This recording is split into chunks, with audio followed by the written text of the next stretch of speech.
Good morning. നേരത്തെ കാലത്തെ തുടങ്ങുന്നു. നോക്കാം പ്രധാന വാർത്തകൾ ആദ്യം.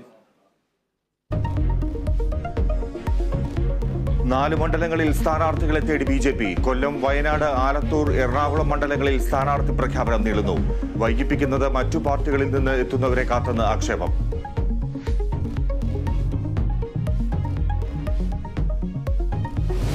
മൂന്നാറിലെ ജനവാസ മേഖലയിൽ ഇറങ്ങുന്ന പടയപ്പയെ കാട്ടിലേക്ക് തുരത്താൻ ശ്രമം. ആനയെ മറയൂർ മേഖലയിലേക്ക് എത്തിക്കാൻ ശ്രമം.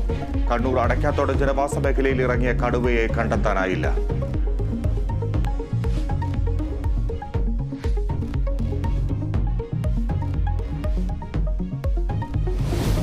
പേരാമ്പ്ര അനുവാദക്കേസിൽ പ്രതി മുജീബ് റഹ്മാനുമായി ഇന്നും തെളിവെടുപ്പ്. കൊലപാതകം നടത്തിയ വാളൂരിലെത്തിക്കും.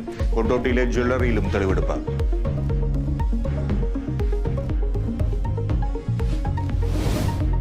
വിഴിഞ്ഞത്ത് ലോറിയിൽ നിന്നും കല്ല് വീണ് മരിച്ച അനന്തുവിന്റെ സംസ്കാരം ഇന്ന്. തുറമുഖത്തിനു മുന്നിൽ പ്രതിഷേധത്തിനൊരുങ്ങി നാട്ടുകാർ.